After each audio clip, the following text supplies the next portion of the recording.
The last candle. There was a rule in the little village of Cold Hollow. Every night, without fail, each house had to keep a candle burning in the window. It didn't matter if it was raining, snowing, or if the wind howled like wolves at the door. You kept your candle lit. Always.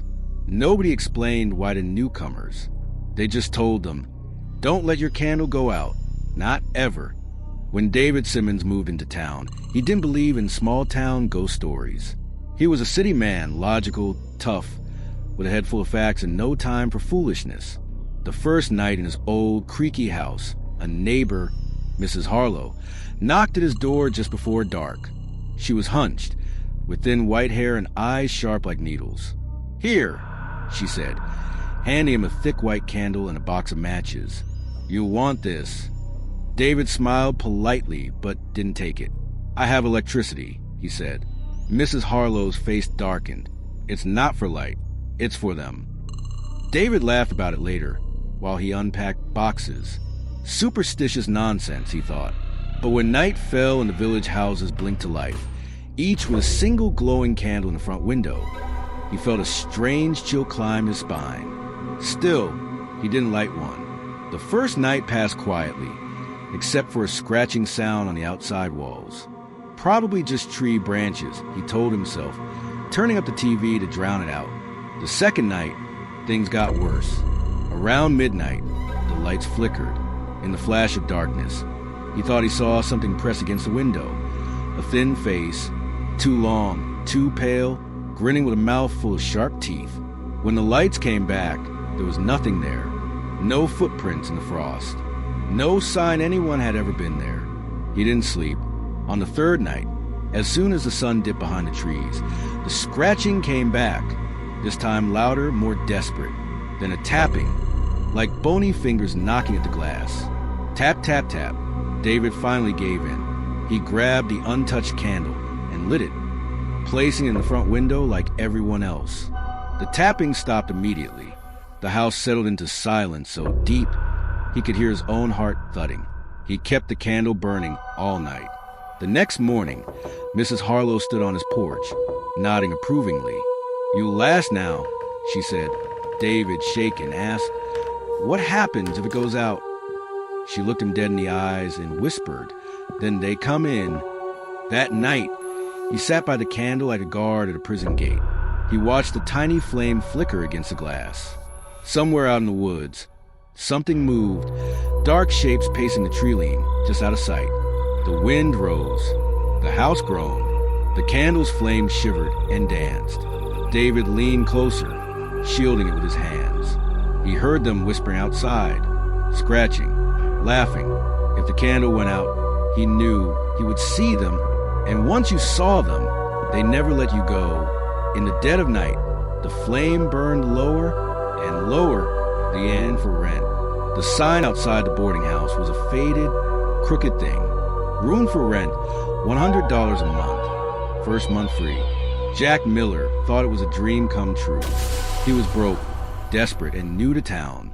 The house itself was old, 3 stories tall with chipped paint and windows that looked like dead eyes. But he didn't care. Cheap was cheap. Mrs. Danvers, the landlady, was a thin woman with skin like old paper and eyes that didn't blink enough. "You'll be in room 3A, she said, handing over a heavy brass key. No loud music. No visitors after midnight. And, she paused, never peel the walls. Jack laughed it off. Sure, whatever. The first night was fine, at least at first. His room smelled a little like mold, but it was clean enough. He set up his things, lay on the creaky bed, and stared at the high ceiling. Sometime after midnight, he thought he heard a faint voice, a whisper, thin and weak, right by his ear. "Help me?" Jack shot up, heart pounding. The room was empty. He told himself it was just old house noises. That was all. The second night, the whispers grew louder. They seemed to come from the walls themselves. Jack pressed his ear against the cracked, peeling paint and heard it, clear as day. "Let's out, please." He stumbled back, cold sweat soaking his shirt. He thought about leaving, but where would he go? He didn't have money for another place. Besides, he told himself, Maybe it was just the plumbing. Old pipes in old houses made weird sounds, right? On the third night, he couldn't sleep. Every time he closed his eyes, he felt the walls breathing tiny, shallow breaths, like something trapped inside. The paint bubbled and cracked in spots, almost like blisters. Curiosity got the better of him. He reached out and picked at a flake of peeling paint. Just a little. Beneath the first layer was something else. Not drywall or brick. It was skin. Pale grayish skin, slick and cold. Jack screamed and stumbled back. The whispers became screams, and dozens of voices, maybe hundreds, all cry out at once. Faces bulged through the walls, stretching the surface like wet canvas. Twisted mouths opened in silent agony. Eyes stared at him, pleading. He ran for the door, but it wouldn't open. The brass knob twisted uselessly in his sweaty hands. Mrs. Danvers appeared outside the window, smiling that terrible, thin smile. "I told you not to peel," she said, voice muffled by the glass. The last thing Jack saw before the darkness swallowed him were the walls, moving, shifting, reaching for him. The next morning, the sign was back out front. Room for rent, $100 a month, first month free. And inside room 3A, if you listen very closely at night, you could hear a new voice whispering from the cracked paint. "Help me, please." The dollmaker smiled. There was a little shop on the edge of town called Mr. Griggs Doll Works. No one really remembered when it first opened. It was just there. Mr. Grigg was a quiet man. He was always seen wearing a brown apron dusted with sawdust, thick glasses perched on his nose, and a smile that never quite reached his cold, glassy eyes. He made dolls, beautiful, almost too beautiful, the kind that looked like they might blink if you turned your back. Every child in town wanted one. Parents lined up outside the shop, pressing cash into Mr. Griggs' hand for the chance to take one home. And the strange thing? No two dolls ever looked the same. Each one had its own little expressions, its own gleam of life behind the painted eyes. Some parents joked that Mr. Grigg must have been blessed by some old magic. Others said nothing at all, just crossed themselves quietly when they walked by his shop after dark. Then one summer, little Emily Cartwright disappeared. She was there one morning, laughing, skipping stones by the river, and by sunset, she was gone. No trace, no note. The whole town searched for days, weeks. They found nothing but a red ribbon, caught on a fence post by the woods. Grief hung over the town like heavy fog. 2 months later, on a rainy Thursday, Emily's mother wandered into Mr. Grigg's shop. She didn't know why she went. Maybe she just needed a distraction. Maybe something called her there. She wiped her hands on her coat and stepped inside, blinking against the dim light. Rows of dolls stared down at her from the shelves, their perfect faces frozen in tiny, sweet smiles. She was about to leave when she saw it, a new doll, sitting right in the center of the display. It wore a little blue dress. Its hair was golden, tied with a red ribbon. Its eyes, oh, those eyes, were wide and glassy and heartbreakingly familiar. Emily's eyes. The mother staggered back, knocking over a stand of toys. The doll's smile seemed to grow, stretching ever so slightly. From the back of the shop, Mr. Grigg emerged. His apron was even dustier than usual, and his hands were speckled with something darker than sawdust. "Lovely piece, isn't she?" he said, voice smooth as butter. Mrs. Cartwright tried to speak, but her throat closed up. She backed toward the door, shaking her head, tears blurring her vision. As she fled into the rain, the last thing she heard was the soft, creaking sound of tiny wooden heads turning to watch her leave, and the low, whispering chuckle of Mr. Grigg. That night, lights burned late inside the doll shop, and somewhere deep inside, behind the shelves, if you listened closely enough, you could hear the faint sound of children crying. The end. The sidewalk ends. Everyone in Maple Hollow knew about the broken stretch of sidewalk at the end of Carter Street. It wasn't just cracked, it was wrong. The ground dipped, the concrete turned black like burned toast, and the air around it smelled sour, like spoiled milk. The grown-ups never said much about it, but the kids had their own rules. Never step past it, never even touch it. If you do, you don't come back the same. 12-year-old Benny Dalton was the kind of boy who hated rules. Rules were made to be broken, he thought. Besides, what could a little broken sidewalk possibly do? One gray afternoon, while his friends dared each other in chicken out, Benny marched right up to the cracked slab. "Scaredy cats," he teased, before hopping onto broken cement with both feet. At first, nothing happened. He grinned, turned around to flash a victory smile, and found everything behind him gone. No Carter Street, no Maple Hollow, just a long, cracked road stretching into a town that looked like his, but wasn't. The trees were twisted, leaning in like crooked fingers. The houses sagged, their windows yawning open like mouths ready to scream. Worst of all, the sky was wrong. Too dark for afternoon, with sickly green clouds sliding across it. Benny's grin faded. From the corner of his eye, he saw movement. A shape, tall and spindly, slipping between the shadows of the houses. It didn't walk. It crawled, arms too long, knees bending the wrong way. Benny spun and ran. He sprinted down what should have been Carter Street, but it stretched and twisted under his feet, leading him deeper into the strange town. Signs dangled upside down. Streetlights buzzed and blinked, even though it was broad daylight. And from the windows, Benny saw faces peering out. Faces just like his friends, only melted, hollow-eyed, and grinning too wide. The thing behind him made a wet, scraping noise.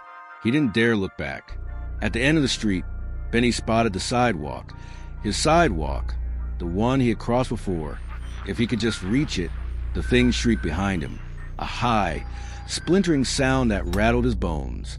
Benny launched himself forward. He crashed onto the cracked cement, rolled onto the grass, and scrambled to his feet. Everything went still. Maple Hollow was back. The sidewalk was cracked, but normal now. His friends stood across the street, staring at him with wide eyes. "Benny," one of them called out. "You okay?" He nodded shakily, but when he caught his reflection in the window of a parked car, his blood ran cold. His eyes, they were wrong. Too dark, too wide, just like the faces he'd seen behind the windows. And deep inside, something whispered in his mind, "You didn't come back alone." The old house. The Turners moved into the old house at the edge of Mill Creek, right before the worst winter anyone could remember. Snow piled up like dirty cotton balls. The wind screamed through the trees, and the night stretched long and black. But it wasn't the blizzards that made the Turners miserable. It was the cold inside the house. No matter how high they cranked the heat, no matter how many fires they built, the house stayed freezing. Their breath hung in the air like ghosts. Their fingers stayed blue. At night, the windows wept frost, and the walls cracked with deep, aching pops like something shifting behind them. "Old houses are drafty," Mr. Turner said, trying to act cheerful. But even he shivered under 3 sweaters and a wool hat at the dinner table. On the second night, little Maggie Turner woke her parents up. "There's someone in my wall," she said in her tiny voice, clutching her teddy bear. "They keep whispering." Mrs. Turner brushed her off. "You're just having bad dreams, sweetheart. It's the wind." But Maggie insisted. "They said they're so cold and they want to come out." That night, Mr. Turner sat up alone in the living room, tossing more wood into the fire. The heat blasted from the vents, but his fingers stayed numb. And from behind the wallpaper, he swore he heard it.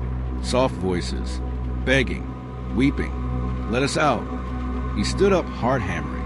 The wallpaper near the fireplace was bubbling and peeling, as if something inside was breathing against it. When he pressed his hand to it, the wall pulsed beneath his palm, warm, like touching skin.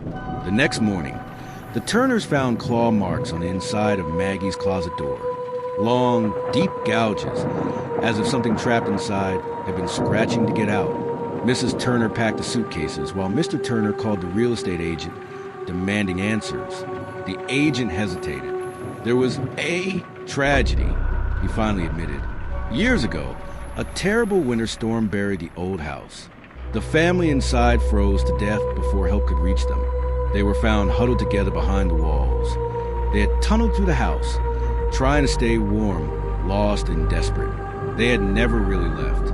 That night, as the Turners hurried to pack, the furnace groaned and went dead. The fire in the fireplace sputtered out in an instant, like someone pinching a flame between cold fingers. In the silence that followed, the house came alive. The whispers grew louder, turning into screams. The walls buckled and bulged as if hundreds of hands were pushing from the other side. Stay with us.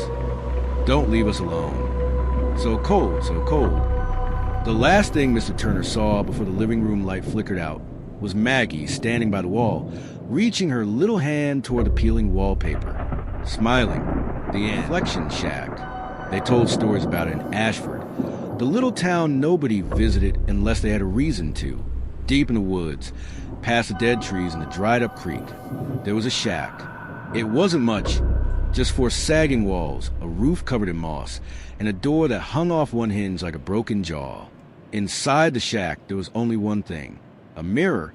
It was cracked right down the middle, the silver peeling around the edges. The older kids called it the Reflection Shack and dared each other go look inside. But they always warned, don't stare too long. Don't stare at all if you can help it. Eli, who had just turned 16, thought it was all a load of garbage. He wasn't scared of a mirror, and he wasn't scared of some dusty old shack. One Saturday afternoon, he and his friend Benny hiked out to find it. The woods grew thicker the deeper they went. The trees seemed to lean toward them, whispering with their brittle branches. Even the birds were silent. Finally, they found the shack. It was worse than they expected, rotting, sunken, and strangely cold inside, even though it was the middle of July. And there it was, right in the center, the mirror. At first, Eli just saw himself. A little older looking, maybe a little thinner. The crack ran right through his face. But then the reflection changed. Benny wasn't behind him anymore. In the mirror, a figure stood there instead. Tall, wrapped in shadow. No face, just empty black where the eyes should be. Eli blinked, looked over his shoulder. Nobody was there. His heart hammered against his ribs. He turned back to the mirror. Now the thing was closer. It lifted one long, bony hand and pointed at him. Benny grabbed Eli's arm. "Let's go, man," Benny whispered, his voice tight with fear. But Eli couldn't move. The thing in the mirror began to peel itself off the glass, slow and sticky like pulling skin from bone. Its fingers punched through the crack. Its head tilted sideways in a way no human head should ever tilt.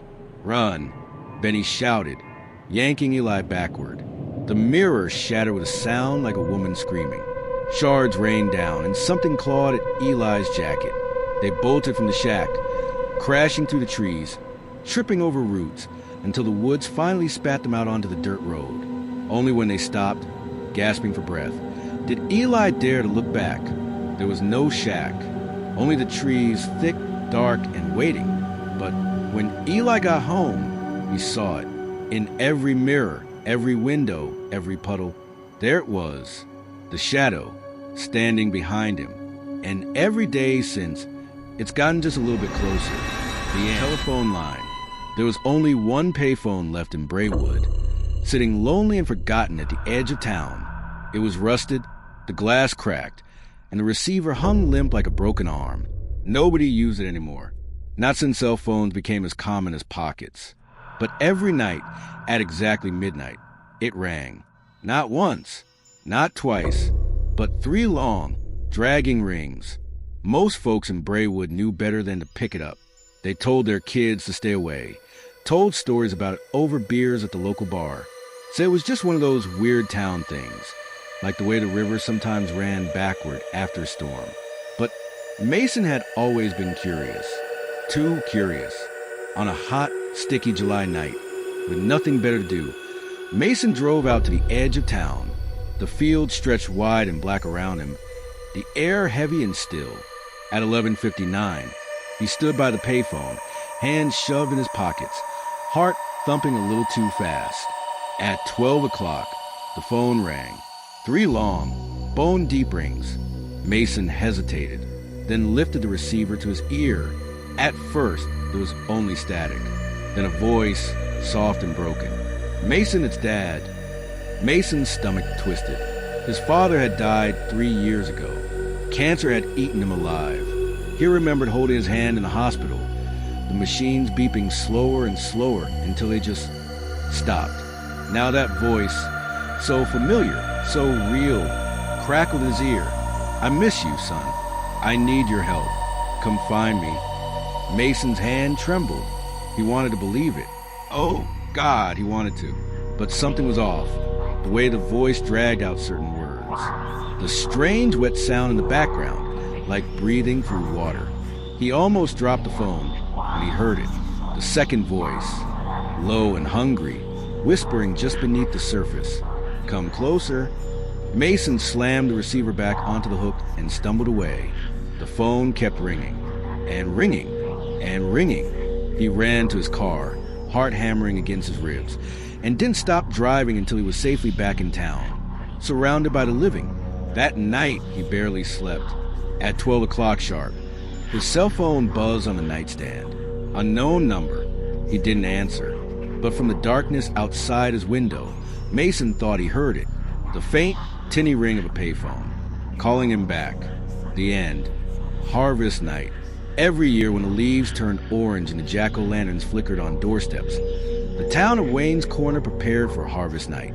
They stacked hay bales in the town square, strung corn sheaves along Main Street, and whispered prayers they'd never admit aloud.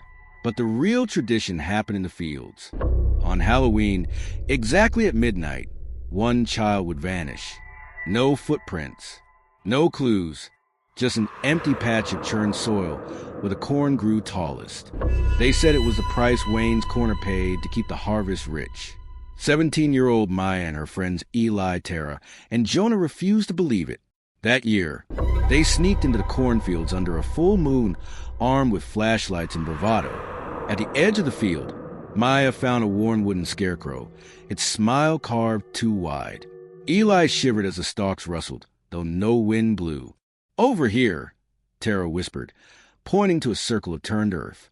A single orange leaf lay in its center. Jonah knelt down. This is where she went missing last year. As the clock ticked toward midnight, the air grew cold. Moonlight pooled on the broken ground. The scarecrow's head tilted, as if watching them.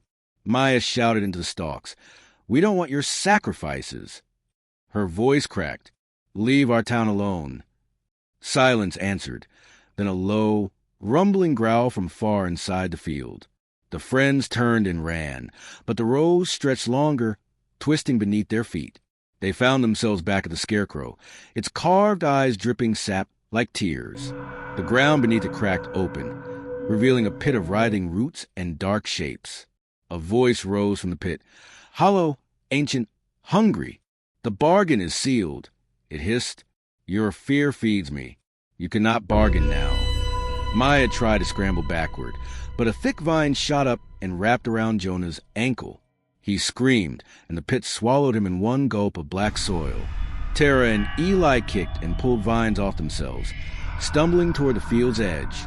Behind them, the pit closed, and the scarecrow's smile grew wider. They didn't stop running until Wayne's Corner lights came into view. No one believed their story. Of course. Only Maya and Tara knew the corn would grow tall again this fall, and that beneath those stalks, something waited, demanding its price every Halloween. The end. Through the Crawlspace. 12-year-old Owen Parker had always thought his new house was a little too quiet. Some nights, when the wind died down, he'd hear a creak deep in the walls, a soft, scraping sound that didn't belong to the settling wood. One afternoon, after school, he sat against his bedroom wall, propping his ear against the plaster. Scratch, scratch. The noise was faint but endless, like nails dragging across wood. Owen's heart pounded. He found a screwdriver in the garage and started prying at the baseboard. Behind was a narrow opening, just big enough for him to squeeze through. He dropped down on his stomach into a dark, dusty crawl space. The air smelled of dirt and mildew. He turned on his flashlight and crawled forward, his knees scraping on rough floorboards. After a few feet, the crawl space widened, revealing something impossible. A corridor of miniature rooms that looked exactly like the first floor of his house. There was his living room couch, the kitchen table, even the front door. Only everything was smaller and the light was dim, as if lit by a frozen sunset. Owen blinked. He swiped cobwebs from his face and stepped into the tiny living room. His skin prickled when he saw a figure kneeling by the couch. It was another him. Same messy brown hair. Same faded Superman t-shirt. But the other Owen was humming softly, his back to him. When Owen cleared his throat, the boy looked up, eyes wide and empty. Owen forced himself to speak. "Who are you?" The other boy smiled, and it wasn't a friendly smile. It was calm, knowing. "I'm Owen," he said. His voice echoed around the narrow space. "I've been waiting for you." Owen's flashlight shook. "Why?" "Because I need a friend. Because I'm lonely down here. And because I like your life better." A cold fear gripped Owen. He took a step back, knocking over a tiny wooden chair. The other Owen tilted his head. "Don't be afraid," he said. "I just want to switch places." Owen shook his head. "No, you can't live in my room." The other Owen stood. He was too tall for the little room. His head scraped the low ceiling. "You already agreed," he whispered. Owen ran. He scrambled back to the corridor, following the yellow glow of his flashlight. Behind him, the other Owen called his name, soft and insistent. "Owen, Owen." He reached the hatch he crawled through and slammed his shoulder against it. The wood cracked, but he fought it open and tumbled out into his bedroom. He grabbed the floorboard and nailed it back in place, heart racing. He backed away and pressed his ear to the wall. Silence. The scratching was gone. That night, Owen slept with the covers pulled over his head. When he woke, morning light streamed in, and the house felt normal again. He tiptoed to the mirror and stared at his reflection. He smiled, and so did the eyes behind him, cold, empty, and smiling too wide. The end. The man under the bed. When Tom moved into the old rental house with his son Eddie, he thought the worst was behind them. The divorce had been messy, painful, but this little town was supposed to be a fresh start. For a few weeks, everything seemed okay. New school, new routines. Eddie even started smiling again. Then the trouble began. It started with Eddie waking up screaming in the middle of the night. "There's a man under my bed," he'd cry, clutching at Tom, his small body shaking. Tom would drag himself out of bed, half asleep, and flip on the light. He'd drop to one knee, check under Eddie's bed. Nothing there, just dust and a few lost toys. "It's just bad dreams, buddy," Tom said. He even bought a nightlight shaped like a rocket ship to keep the dark away. But the screams didn't stop. Neither did the whispers Tom sometimes thought he heard at night. A low, scratchy voice coming from Eddie's room, just out of reach. One night, Tom woke to the sound of soft tapping. Tap, tap, tap. He sat up, heart hammering. The sound was coming from Eddie's room. He opened the door slowly. The nightlight buzzed faintly, casting long shadows on the walls. Eddie sat bolt upright in bed, staring down at the floor, his face white as chalk. "He's smiling at me," Eddie whispered, so low Tom almost didn't hear it. Something about the way Eddie said it, dead serious, almost broken, made the hair on Tom's arm stand up. This time, Tom didn't just glance under the bed. This time, he got down flat on his stomach and peered into the darkness. At first, he saw nothing. Then, deep beneath the bed, two glowing eyes opened. They were too wide, too bright, and they were smiling, not with a mouth, no, just smiling through their awful shape, mocking. A hand slid forward, fingertips dragging across the floorboards toward Tom's face. Tom jerked back so fast, he cracked his head on the bed frame. The nightlight flickered and went out. The room plunged into darkness. Something chuckled under the bed, low and wet, like a man laughing into a mouthful of water. Tom grabbed Eddie, still frozen in terror, and sprinted from the room. They didn't stop running until they were in the car, engine roaring, headlights stabbing into the night. They never went back to that house. Tom broke the lease, left everything behind. But sometimes, late at night, Eddie would wake Tom up with a quiet whisper. "Daddy, I think he followed us." And from the dark under Tom's own bed, he'd hear a faint, smiling tap, tap, tap. The end.